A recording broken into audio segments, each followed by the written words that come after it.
30, seule nation à n'avoir manqué aucune édition justement, le Brésil, dont voici la composition d'équipe. Bruno avec vous, alors on l'a dit, Neymar est sur le banc, le capitana pour la première fois. En attendant bien entendu de pouvoir récupérer Neymar au maximum de sa forme et de sa compétitivité. On est passé tout de suite à la Croatie, dont vous pouvez connaître quand même pas mal de noms, avec Lovren qui joue à domicile ici à Anfield, l'ancien Lyonnais, Rakitic, le Barcelonais, Luka Modric de Madrid. Voilà, c'est une belle équipe, hein, les Yougoslaves, plus généralement. Et c'est récupéré haut à nouveau par les Croates. On va chercher Andrej Kramaric. La surface avec Perisic aussi prêt à tomber. Modric maintenant, et c'est la tête de Lovren juste à côté. Il est dans son jardin à Anfield, il a failli marquer. Compétition en match amical depuis quasiment un an maintenant, et là il y a une frappe et une intervention en deux temps signé Alisson. Autant les milieux de terrain sont techniques, autant les défenseurs sont, c'est vrai, beaucoup plus obligé de jouer très bas avec les montées incessantes de Marcelo. Coutinho. C'est dommage, il avait réussi à mettre un Croate au sol à l'attaquant, alors qu'au Real il est plus dans un rôle de relayeur ou même de récupérateur. Rebic avec Perisic, trouvé Rebic.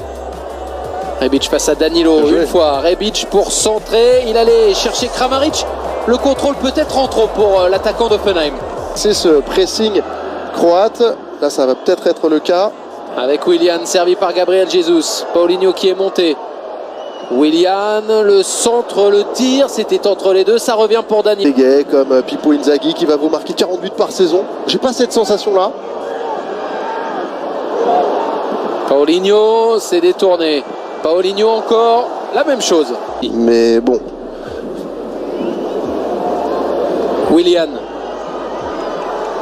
Willian pour accélérer, prendre le meilleur sur Vida. C'est repris par Paulinho. Oh! Ils se sont gênés.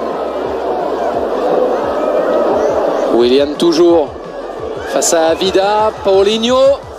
Et c'est récupéré par Suvacic. C'est bien réparti entre guillemets. 8 commises par les Brésiliens, 7 par les Croates. Et pour l'instant, ça manque surtout d'action dans cette rencontre. Ça manque de buts, c'est vrai, mais ça manque d'allant offensif. D'un côté comme de l'autre, on est pour l'instant sur la retenue. Et ça nous donne pour l'instant ce score de 0-0 à la pause entre Brésiliens et Croates. Face à la Croatie et le retour surtout de Neymar, le joueur parisien qui a été opéré il y a 3 mois maintenant et qui fait son retour sur un terrain pour jouer 45 minutes a priori face à cette formation croate. Il y a Neymar qui réclame le ballon à l'entrée de la surface et Paulinho aussi qui voulait être servi et finalement ballon sorti par les Croates. C'est sorti.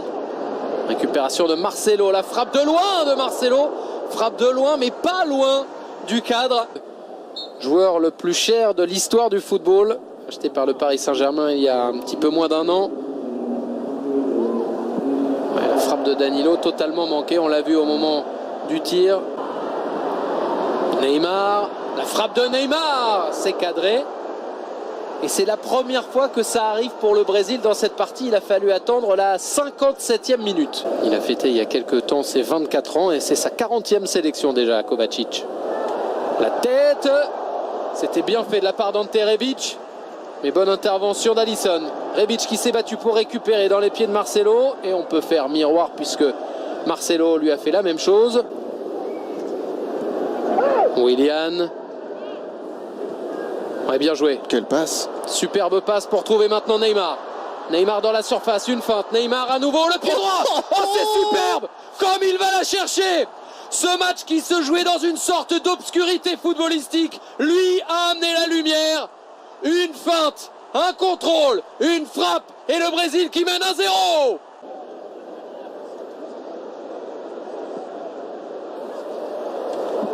Et ça va passer pour Danilo en force, en puissance pour trouver une solution. La tentative signée Roberto Firmino, c'est manqué. La bataille pour la récupération gagnée par les Brésiliens. Neymar qui tente sa chance, ça revient avec la frappe finalement de Roberto Firmino. Duel assez difficile à bouger avec un bon timing, de la vivacité.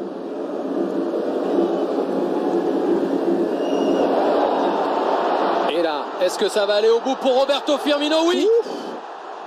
Juste par-dessus le gardien.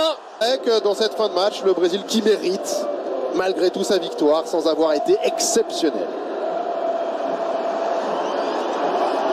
Le Brésil qui s'impose 2-0, les Brésiliens qui sont invaincus maintenant depuis un an, qui n'ont pas forcément réalisé une performance 5 étoiles.